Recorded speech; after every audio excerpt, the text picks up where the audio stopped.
Right? When we think about building a city, we usually think about building a city with, physically, right? And if you can imagine your forefathers in Singapore or from wherever you come from, maybe 100 years ago or even 50 years ago, how did they build their city? How did they build their life and living and success? They built it with their hands. And I'd like to ask you, when was the last time you did something like this? I can't remember, right? Maybe I did some stuff as a child, but when were we actually building something with our hands? And we all know that we're living in a world now when it's no longer about building things as much as building and creating things in our minds, right? In our heads rather than our hands. And so, especially in Singapore, we're moving towards this era where we are increasingly moving away from building things with our hands into building and creating things with ideas.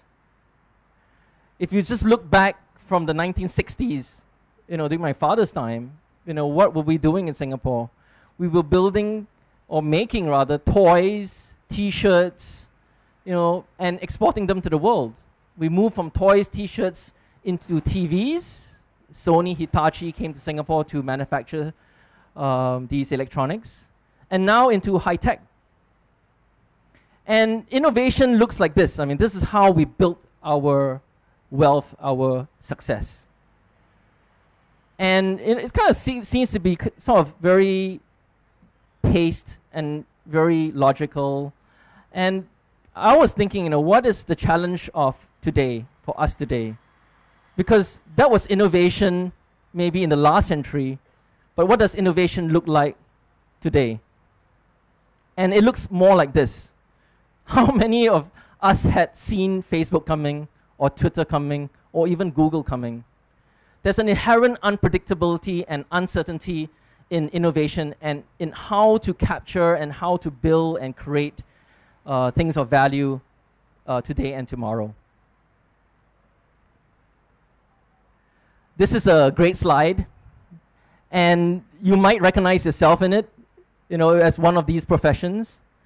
And the slide sort of reminds me of how we're all in our own little silos and living in our own little worlds in our industry and what we know, right? And we have innovation and improvement within our industries and our fields, but it's really much in the box, right? Very linear, very predictable. And no doubt that value and success can be created within this box of ours. But I think a really interesting opportunity comes into play when we go outside our box and look for innovation opportunities between disciplines, between professions.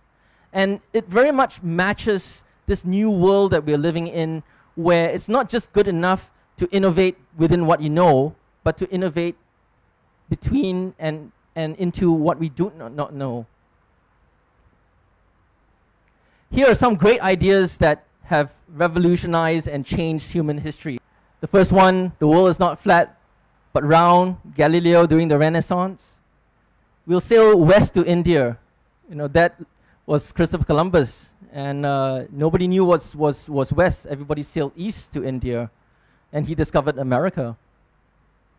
And of course, the third one, we should fly like birds. Can you imagine how ludicrous that sounded, during the time of the Wright brothers? People said, if men were meant to fly, we're born with wings, right? And yet, it's something that's really normal to us these days. And, very recently, we should go to Mars, which has happened this year. Maybe just about 30 years ago, it just sounded like an impossibility, crazy, thing that we could not do. So my first message to you in this new world is really to be radical.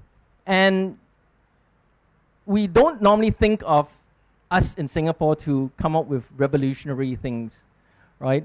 But here are some interesting innovations that have transformed Singapore. The first one, we sail south to find a good port. Sir Stanford Raffles, right? We would not be here if he did not venture forth to find a new port of call for the British Empire. The second one, imagine a third world little island saying we will build a world-class airline that will be the top 3 in the entire planet, right? This would be 1960s when Singapore had MSA.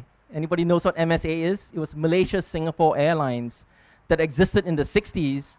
And when we broke off from Malaysia, we had to build our own airline because we wanted the world to come to Singapore and we wanted Singapore to go to the world.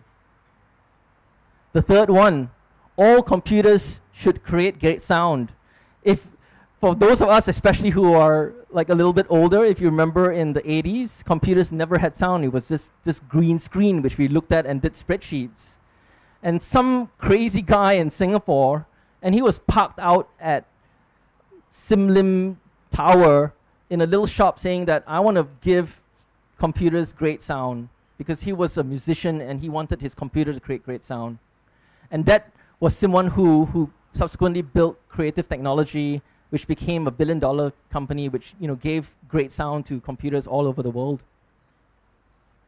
And who knows what will come next? And really, we sometimes think that we're small and we can't make a difference, but look at the heritage that we have come from. So here's another interesting question. So we all pretty much know how we got here, but why did we get here? And many people know who was responsible for us getting here, right? That's Sir Stamford Raffles. And in many ways, when I was thinking about this, Stamford Raffles was really Singapore's first pioneering and probably most audacious entrepreneur. And what was the story of Raffles before he came to Singapore? There was a big conflict between Dutch and the British in this part of the world to dominate trade routes. And Raffles, a young officer in the East India Company, was told by his bosses, like, we need to beat the Dutch. And we need to find a port, right? And you need to do this or else we're curtains. And so he sailed forth from Penang to find this new port that was going to give the British Empire a competitive advantage. So we all know he ended up in Singapore, and Singapura was the ultimate startup, right? It's this barren, empty, sandy island with a deep harbor offshore, and Raffles looked at it and says, okay, I can see the potential and future in this place. And so how did he create something from literally sand? He had 2 radical ideas. One, free port. All the other ports around the cities and around this region, you had to pay port duties, right, whenever a ship came to port, right? And that was, it's like, okay, if we give it free, I think that would be a great way of enticing people to come to Singapore. And we sometimes think of this internet revolution as radical, right? It's like, wow, the internet is really challenging because suddenly everything is free. But the idea of free is as old as 200 years. The second thing he did was made the port free to all, right? The Dutch ports only allowed Dutch ships to port there, right? British ships, French ships, any other ships were not allowed to port, right? It was a monopoly, exclusive. So in order to make Singapore successful, he came out with this second radical idea: make it open to everyone, regardless of nationality and the flag on your ship. So really, radical openness is the reason why Singapore is here today, and we're all here today because of this fundamental philosophy. So the whole story of Singapore is that we subsequently built our success on free trade, right? Bringing things from China, from the Spice Islands, all the way to markets in Europe. So this was the story for very much of the last 200 years, even to today, and it will continue, right? Because there are always physical things to be shipped. But let me show you another radical map. And this may not look so familiar to you. Anybody has any guesses what this could be? Okay, this is the map of the internet, right? The blue lines that you see here are interconnections between the cities, which are on the outer rim of the circle. Fortunately, you can see the little red dot. That's Singapore plugged into this new map of an interconnected world. So the question that we have here today is, how do we succeed in this new map of the world? What sort of values, what sort of skills do we need? You know, because arguably the most valuable things we are trading now is not so much, you know, in what we make, like this object here, but what we can create in our minds and then ship over literally the internet rather than putting it on a boat.